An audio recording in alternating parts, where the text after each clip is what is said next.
Oi, eu sou a Gabriela. Eu sou a Isabela. Oi, eu sou a Laura. E eu sou a Beatriz. Neste podcast vamos falar sobre o filme O Incrível Exército de Brancaleone. O filme O Incrível Exército de Brancaleone é um filme de comédia e aventura que foi dirigido por Mario Monicelli no ano de 1985 e que pode ser considerado um clássico da cinematografia italiana. O filme apresenta uma sátira demolidora dos conceitos de honra e coragem sobre os heróis medievais e recebeu prêmios por melhor fotografia, melhor figurino e melhor trilha sonora. Uma coisa interessante que eu encontrei foi que o título do filme, O Exército de Brancaleone, é uma ironia. Brancaleone pode ser traduzido do italiano como Grupo de Leões. O título também virou uma expressão sinônima a um grupo improvisado e ao quebrado tentando alcançar algum objetivo. Nossa, que legal! O filme também conta que, na Itália medieval, um grupo de esfarrapados roubam de um cavaleiro o título de um castelo localizado no feudo de Aurocastro. Mas, para se apossarem do feudo, eles necessitam de um cavaleiro, Brancaleone de Norse. Brancaleone é um homem pobre e atrapalhado, mas bem intencionado. Durante a jornada até o local da propriedade, ele e os farrapados ladrões, que os acompanham como seu exército, passam por diversas aventuras bizarras. E no enredo, Brancaleone e seus homens enfrentam perigos como a peste negra, os sarracenos, bizantinos e bárbaros. E também o filme focaliza temas como as relações sociais do feudalismo e o poder da Igreja Católica. Os personagens principais são Aquelante, que era o cavalo amarelo e covarde que, apesar de ser a montaria de Brancaleone, muitas vezes não obedecia. Abacuque era um velho judeu que tem como dom se esconder dentro de um baú. Bizantino, um cavaleiro rival do Império Romano do Oriente. A princípio, ele não foi aceito no grupo, mas depois conseguiu fazer parte dele. Também existem outros personagens, como alguns mendigos e miseráveis que se juntam ao grupo por pouco tempo. Uma coisa legal que é possível observar é que esse filme se inspirou nos contos de Don Quixote para ser produzido, o que está visível principalmente na criação do personagem Brancaleone, que é um cavaleiro e um líder. Durante sua jornada, ele acaba vivenciando muito mais desventuras do que aventuras. Ele acredita ser um nobre que tem direito de governar o feudo que ele e seu grupo tanto buscam. No entanto, ele não possui título de nobreza, pois sua família estava com muitas dívidas, o que seria a única coisa que ele herdaria, e por isso ele acabou fugindo. Ele sempre segue a ética dos cavaleiros, o que foi mostrado quando ele se recusa a ter uma relação amorosa com uma princesa que foi prometida a outro. Brancaleone não deixa de ser orgulhoso e de acreditar ser um cavaleiro, mesmo após o momento em que ele participa de um torneio e perde de forma vergonhosa por conta de seu cavalo medroso. O contexto histórico ele é muito importante para que os produtores do filme consigam retratar bem a época. O contexto do filme era a Baixa Idade Média. Era uma época de crise do sistema feudal e ela foi um período específico da Idade Média que foi do século XI ao século XV. Sim, na Idade Média, a Europa Ocidental presenciou o auge do feudalismo, mas também a sua decadência e o surgimento de uma nova ordem. A Baixa Idade Média é conhecida como um século de crise que delimitou o fim da Europa medieval, embora muitas características do medievo tenham sido mantidas nos séculos seguintes. Esse filme retrata a Baixa Idade Média, que foi marcada pela peste, guerras e fome. Estamos em um cenário onde os cavaleiros tinham um grande prestígio por dedicarem suas vidas aos combates, a igreja tinha grande influência sobre todos, ou seja, tudo era explicado e feito segundo as leis da religião católica, e haviam também as cruzadas, que consistiam em investidas militares dos cristãos contra os muçulmanos nas guerras pelo domínio da Terra Santa. No filme, logo vemos o respeito que era dirigido aos cavaleiros, quando Brancaleone demonstra grande orgulho em se autodenominar cavaleiro. Outro ponto que eu gostaria de ressaltar, Isa, é a peste, que matou aproximadamente um terço da população europeia.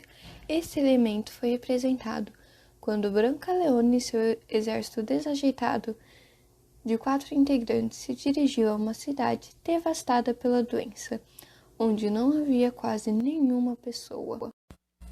Sim, boa observação. Também é importante dizer que logo que eles saíram da cidade temendo ter contraído a peste, eles se juntaram a um grupo de pessoas doentes que acreditavam que seriam curados se seguissem um homem chamado Zênone, que liderava uma procissão em direção à Terra Santa. Nesse momento, podemos observar uma sociedade extremamente religiosa, além de não possuírem conhecimento suficiente para saber que estar em contato com pessoas com doenças contagiosas só agravaria o problema. Sim, é verdade. E no caminho tiveram que passar por uma ponte onde um integrante do grupo acabou caindo. Então disseram que havia alguém ali que não tinha fé, ou seja, não partilhava da mesma crença que era católica. Descobriram que um soldado do exército de Brancaleone era judeu e foram o batizar. Nessa cena observamos que qualquer um que não fosse cristão e católico era considerado impuro. Na Idade Média, existia o conceito de que as mulheres deveriam se manter virgens até o casamento. No filme, isso é retratado quando um tutor moribundo de uma donzela faz Brancaleone prometer levá-la em segurança e virgem até o seu noivo, ao qual ela foi prometida. Sim, era como se fosse uma desonra se isso não acontecesse. E nós não podemos nos esquecer das cruzadas, que foram representadas no filme, quando o protagonista estava chegando ao reino que tanto almejava conquistar, e um exército de povos do Oriente chegou para invadir esse reino, e com eles chegaram o exército da cruzada. E a gente consegue perceber que são das cruzadas, pois quando o mesmo homem que estava liderando uma procissão até a Terra Santa falou para que eles se ajoelhassem diante de Deus, todos eles se ajoelharam. Nós podemos observar a mentalidade desse povo através de diversas cenas do filme. A partir delas podemos concluir, por exemplo, que essa época foi marcada pela cavalaria, exercida pelos nobres que geralmente se ocupavam com guerras e torneios. Os cavaleiros eram considerados corajosos, leais, generosos e respeitantes do amor cortês. Na literatura, esses cavaleiros partiam em grandes aventuras, buscando sempre realizar atitudes nobres que seguiam a moral da época. Bem colocado. No amor cortês que você mencionou, o homem tentava de todas as formas conquistar o amor de uma dama. Brancaleone amava a princesa e conquistou ela após salvá-la de saqueadores. Porém, ele não possuía muito prestígio e perdeu no duelo contra o nobre, o que obviamente não agradou o pai de sua amada, e o cavaleiro teve de aceitar que o amor da princesa era algo inalcançável. Da mesma forma que dizem as canções de amor medievais, onde sempre há algo separando o cantor de sua amada. Também podemos afirmar que muitas coisas do mundo eram explicadas pela Igreja Católica. Essa religião tinha como principais dogmas o medo da morte, a pecaminosidade do sexo, o medo do inferno e a defesa de valores de caráter passivo e subordinado. Além do mais, é nessa época que uma doença conhecida como peste negra se espalha por todo o território, sendo a pandemia mais devastadora já registrada na história humana. No filme, os personagens entram em contato com o ambiente infectado e representam um medo, sempre de forma humorística, que as pessoas sentiam de se contaminar. Um pouco depois disso, um profeta lhes oferece a salvação e o grupo parte em busca da Terra Santa.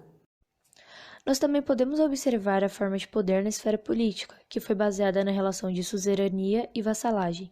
Essa relação era vertical em tese militar e horizontal na prática, nobres. Essa construção era pautada no direito consuetudinário, onde o suzerano concedia dinheiro, gado, terra e pedágio. Já o vassalo concedia auxílio militar e conselho.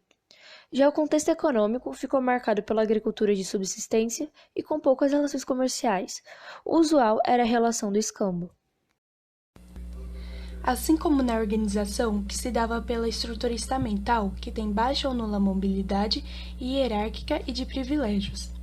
Nela existiam 3 divisões básicas, que eram o primeiro estado, clero, função de orar, segundo estado, nobreza, função de lutar, e terceiro estado, servos, função de trabalhar. Com isso, havia pagamento de obrigações pelos servos e subalternos em troca do uso da terra e de proteção militar. A Igreja foi reconhecida pelo Edito de Milão e pelo Império Romano, e posta como oficial do Estado Romano em 391, quando Teodósio aplicou o Edito de Tessalônica. Desde então, além de ser a maior força centralizada da Europa medieval e maior proprietária de terras, a Igreja também passou a ter um monopólio cultural.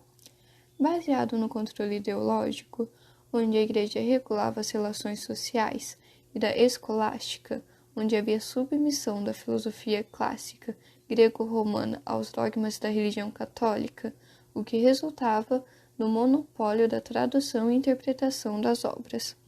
O clero era dividido em duas partes, o regular, onde tinham abages e monges, e o secular, onde tinham os papas, os bispos e os padres, ou seja, aqueles que possuíam um contato cotidiano com as pessoas. Um elemento político importante era a teoria dos dois gládios escrita pelo Papa Gelásio, em que o poder era dividido em temporal, governo dos homens espiritual, e poder religioso. Com isso, houve sempre uma forte disputa entre os poderes pelo cesaropapismo, que era o poder espiritual mais o poder temporal, entre os reis e papa, mas no medievo o poder sempre tendia para a força papal. Concluímos assim que o filme O Exército de Brancaleone é um clássico considerado um dos maiores do cinema pós-guerra. Nós recomendamos esse filme pois ele mostra a sociedade feudal da Idade Média, contando com estruturas religiosas, políticas, culturais e mentais da época. O mesmo retrata a cavalaria medieval, e com muito bom humor segue o cavaleiro Brancaleone, que com seu pequeno e atrapalhado exército parte pela Europa em busca de um feudo. O objetivo era uma sátira política. A crítica é feita a líderes que investem tanto numa causa e têm suas investidas frustradas.